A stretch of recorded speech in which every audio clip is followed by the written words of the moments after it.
Legends and Luminaries. Welcome to a special episode of Booksmart. Summer is upon us, so today I'm going to give you a summer reading list full of unique, lesser-known classic books that are summer-worthy. So what makes a good summer book? They don't all have to take place on a beach or even summer necessarily, although those are the books that frequently make summer reading lists. I think a good summer book makes you want to keep reading, the kind that will make your travel time feel short. Last summer when I went to Dallas, I read Chaos, Charles Manson, the CIA, and the Secret History of the 60s by Tom O'Neill, and I was a bit sad when the plane landed as I was that engrossed in the book. On the other hand, sometimes you want an easy breezy read, one that you can toss aside quickly if you are lying on the beach and there's suddenly a shark attack or you decide to go exploring. I seem to navigate toward the heavier books rather than the beach reads, but I've tried to gather a mix of fiction and memoir that would make for good summer reading books that probably aren't on the best-selling list. So let's start with number 10, Born on the 4th of July by Ron Kovic. Based on the title alone, it's a perfect summer book, but not a light one.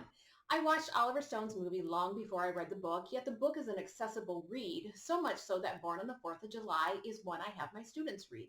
It's an easy read from that standpoint, but a rather heavy read based on what happens to Kovic.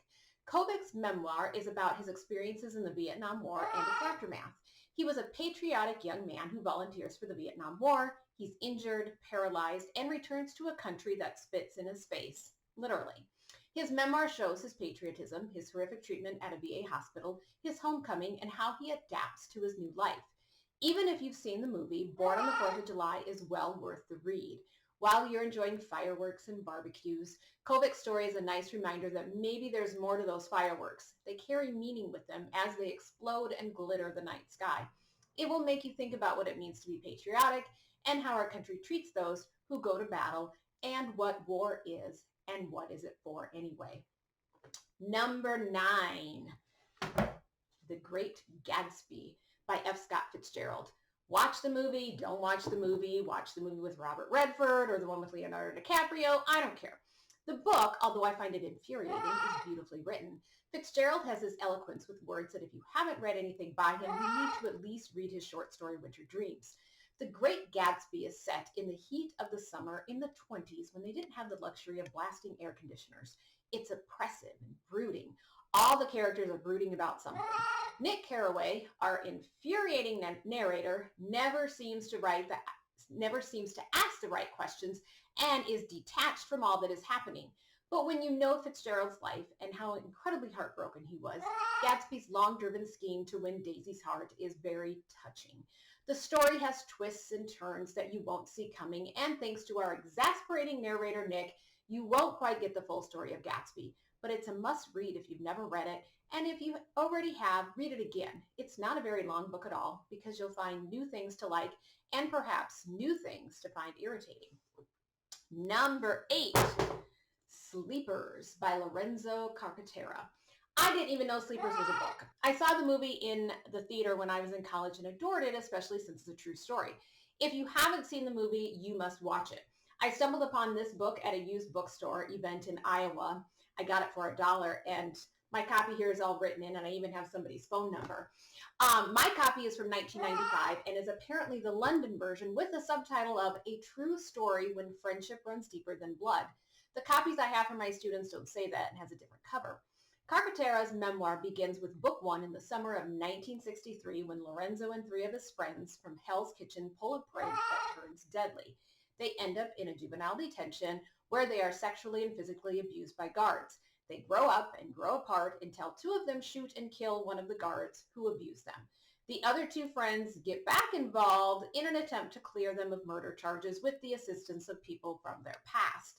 It's a riveting story, although it may or may not be true. Once the internet became the place to find all information, I researched the story extensively, and it appears as though most don't believe his story at all, as there would have been records or files or documents somewhere regarding the crimes or their stay in juvenile hall. But this is such an excellent story that I don't care whether it's 100% true or not, and that's really saying something.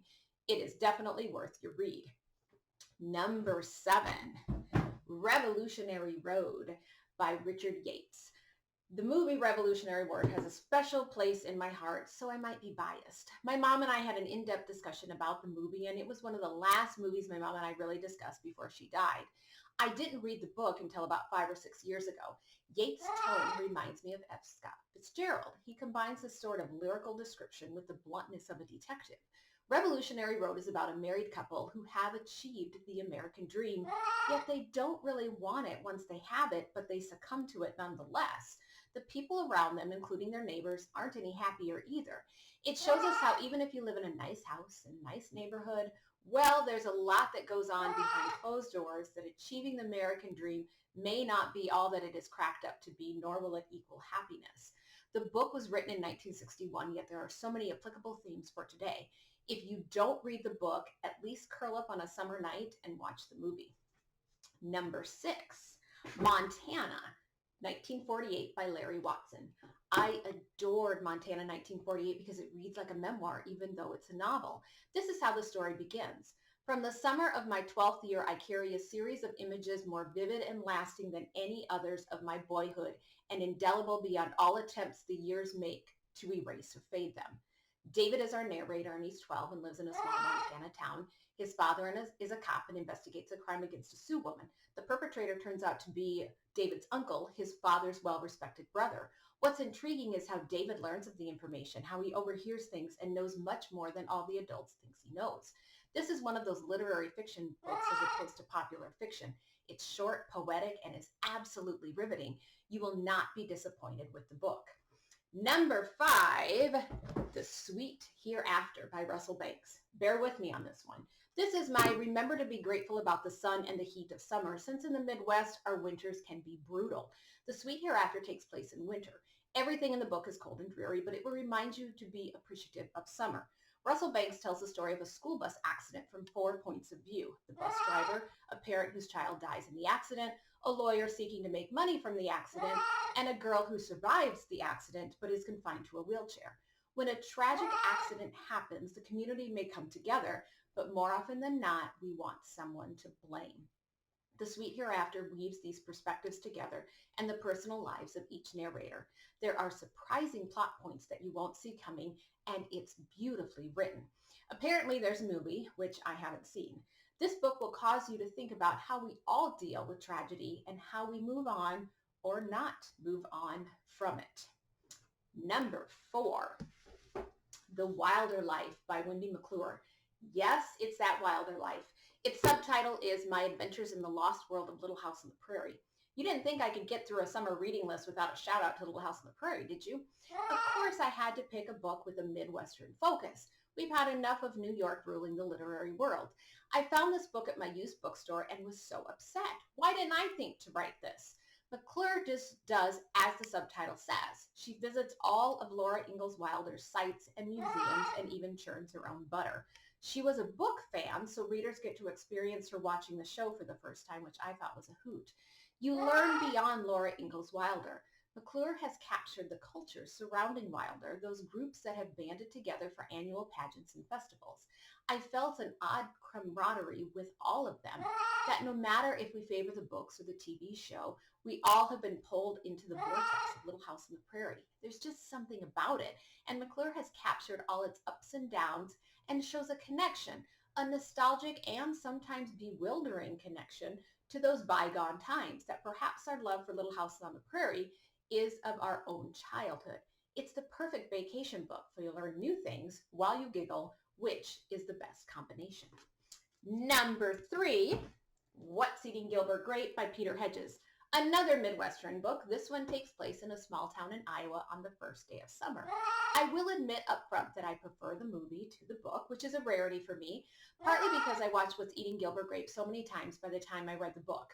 Gilbert is stuck in his small town. His father hung himself years ago, and his mother has gained a lot of weight, so much so that she can't go upstairs. He's got multiple siblings, and he and his older sister have kind of been put in charge of raising the younger two, one of whom is Arnie, who is mentally disabled. Gilbert doesn't get much joy out of anything except his orange pop and his Cheetos, but entertains himself by having an affair with a married woman and then falling in love with a girl. she's like really young in the book, who is just passing through town. Considering Gilbert is 24 and the girl he falls in love with is 15, it's a little bit creepy. Hedges does an excellent job at showcasing small town life, competing grocery stores, gossipy neighbors, and everyone knows everything about everyone.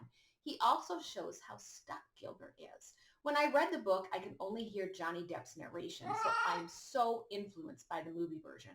There are several differences between the book and the movie. One of the best ones is that Juliette Lewis is an adult and not the tween portrayed in the book, but the book is so worth the read.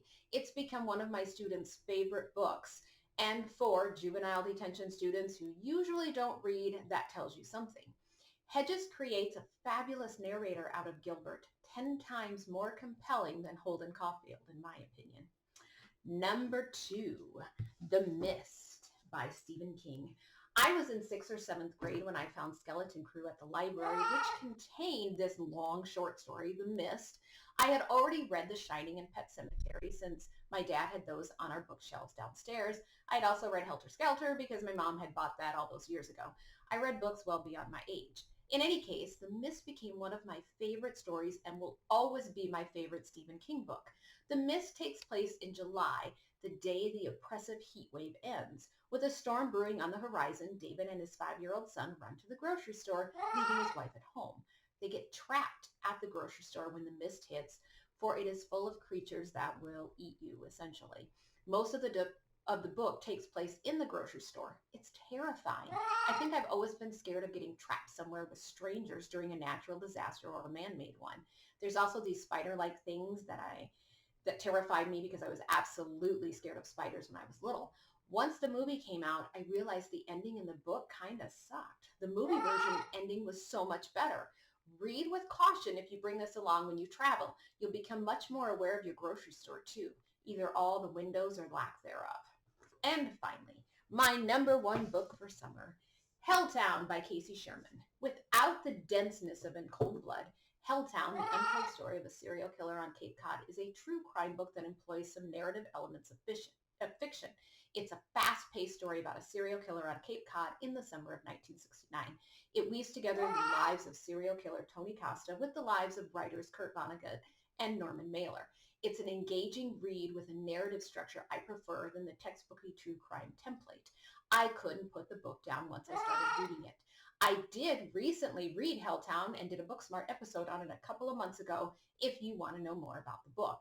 It's a great thriller and even better because it's true. So those are my top 10 books for a summer reading list. I could have added at least another 10 to my list as there are so many good books out there, especially to read in the summertime.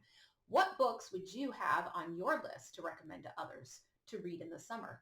Let me know in the comments below. Happy reading this summer. As always, my goal at Booksmart is to get a little bit smarter, one book at a time.